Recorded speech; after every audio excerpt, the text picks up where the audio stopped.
Domination.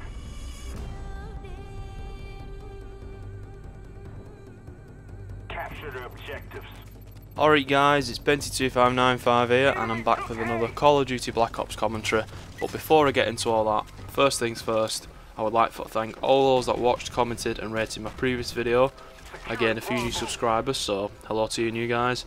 And all in all, I really appreciate the support that I'm getting, and I really value the feedback, so please do keep it coming.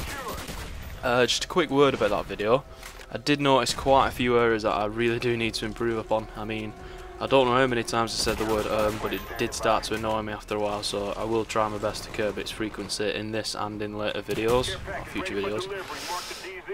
Also for this commentary, I'll stay seated to avoid sounding as if I'm shaking like a shitting dog like I did halfway through that video.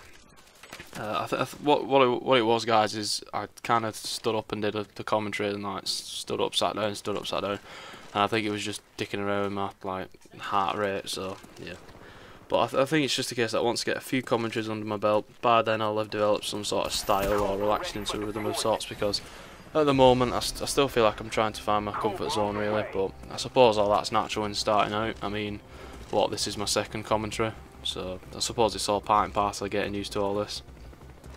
So then, with all that said, I'll move on to talk briefly about this gameplay. It's a game of domination on the map Jungle, as you can see, so no surprises there. And I'm using the FN-FAL with the grenade launcher as my chosen attachment. My team go on to win 200 to 147, I think, and I end up going 33 for 9 if I'm correct. The perks I'm running here are Hardline Pro, Sleight Hand Pro and Tactical Mask Pro. This is sort of my usual perk setup, but I sometimes substitute Hardline Pro for Flat Jacket, especially when playing Domination on quite small, condensed sort of maps where there's grenades that can come from left, right and centre. I also sometimes substitute Tactical Mask Pro for Hacker when playing Search and Destroy, because I usually find that people tend to, or the majority of people tend to run Ghost with Silence, Galil, Motion Sensors and Claymores, so yeah, I find Hacker can be quite helpful for playing that game mode. The kill streaks I'm using here are Counter Spy Plane, Care Package and Attack Helicopter. I usually mix up my kill streaks as well. Usually prefer to use anything from Spy Plane, Counter Spy Plane, Care Package, Napalm, Mortar Strikes. What else? Attack Helicopter, Blackbird, Chopper Gunner and Attack Dogs. I do not use the RCXD out of sheer principle. I mean, I hate those little bastards with a passion, because no matter where I am on the map, they're on me like a fucking pigeon on a chip. Yeah, they should not be the kill streak, well in my opinion, they should not be the kill streak that they are. What is it, like 3? Is it 3? Yeah. But yeah, I'm thinking of saving like annoyances like this for like future video where I'll kind of discuss the negative aspects of Call of Duty Black Ops, which in my opinion of course, so things like Second Chance Ghost, things of that nature I'll kind of discuss, but you'll have to wait for that rant. As for the gunship kill streak, yeah, I don't usually ever get that. I think I've had it twice, I think twice, and one of those was from a jammy Care Package. So now, for those that don't know, the FN-FAL is unlocked at level 32 and available for purchase for the standard 2000 COD points. Now, yeah, I mean, I really enjoy this weapon. This is my class setup specifically for it. I don't mind the iron sights, to be honest, so I don't really see the need to have any sort of sight attachments, or reflex, ACOG, red dot, things like that. My preferred attachment is a grenade launcher, or probably like the extended mags or the dual mag for that additional ammo, but it's whatever you prefer really.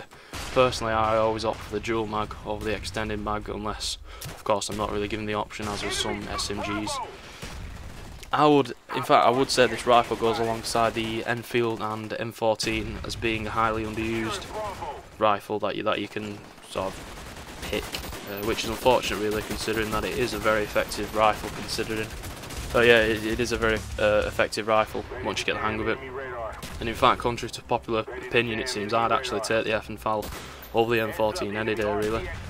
Though the recoil on the M14 is more centred without the grip attachment, I just don't like the feel of it. Yeah, and I'm not really a fan of the M14's iron sights, so I mean, they're not the worst in the game, they're not as bad as the Uzi. They are offensively shit, but still, like, in my opinion, they're not the best. So Rather than sacrifice Sleight Hand Pro for Warlord by implementing a red dot attachment in addition to the grip, for instance, like, I just prefer to stick it out with the with the FN-FAL really. For those of you that might be interested and want to know more about the weapon stats, not just for the Call of Duty series but also for the Battlefield Bad Company 2, Crisis 2, Medal of Honor and Brink, and I think you might do one or two more. I've left a link in the description, the video description, to like a very handy website which I do recommend that you guys check out. I'm thinking in future videos of doing some sort of like weapon comparison. So for instance, I'll compare guns which are like similar, so the MP5K against like the AK-74U, the FN-FAL against M14, and what else, the burst fires, G11, M16, and the AUG and FAMAS. But I mean, it's just an idea.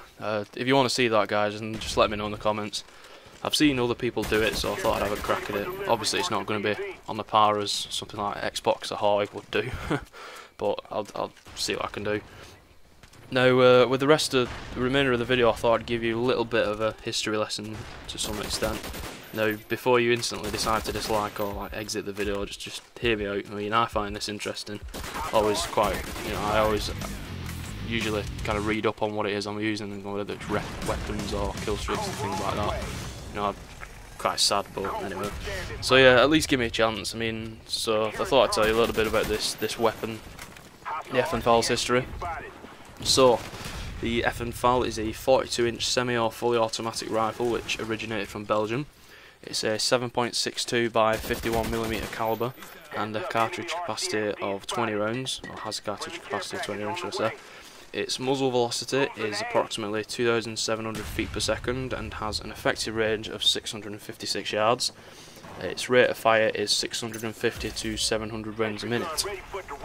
It's often called the right arm of the free world, and as many as 70 countries have adopted it as either the main battle rifle or as an alternative rifle.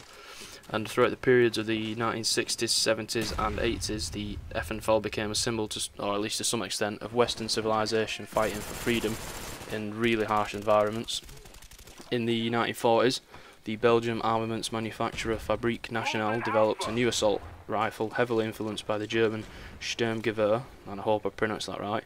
That initially built to chamber an intermediate round, but NATO announced that all the rifles would fire the larger 7.62 American round. So as a result, the design of the rifle was altered to a point that it almost overpowered the design, and by that I mean that the FN-FAL had been sort of like stretched to the very limits of its design. The FN-FAL tamed that power and gained a reputation as a big hitter, basically. And in the 1982 Falklands War, in which Argentina and Britain fought over the sovereignty of the Falklands Islands, both sides were armed with the FN-FAL, the Argentinians with a fully automatic capable version, whilst the Brits with a semi-automatic version. But of course the drawback to the FN-FAL is that it's very difficult to control on fully automatic capability due to its large calibre. So then that's a little crude sort of background history to the FN-FAL. I mean, there's tons that I could have got into, but there is a limit to the video's length, so I had to keep it quite short and abrupt. But yeah, there's all the different wars that the FN-FAL's featured in besides the Falklands War. But yeah, like at times I do feel it's quite, it's quite good for become aware of the different weapons that you use and sort of the history and the sort of engineering behind them, which I do feel like the community lacks to quite a large extent, really. So I just thought like you'd something different, and like I'm thinking of doing this for pretty much most of my videos, if not all, from now on, depending of course on whether on the rifle that I'm using or the weapon at the time. So yeah, just let me know what you guys think about that. So yeah, this video's coming to a close now, so I think I'll finish by saying once again a huge thanks for all the support that I'm getting. Yeah, like I said, I hope you enjoyed the gameplay and commentary, and I would really appreciate it if you rated the video. And yeah, again, feel free to post a comment or send me a message. I always enjoy reading what you guys have to say, and yeah, as I said before, I really do value your feedback, because it only makes me and what it is that I do much better for the future videos. So please do keep them coming. That's about it basically. So yeah, this was Benta2595. See you next time in a bit. Enemy care package inbound. Mission accomplished. Evac on the way.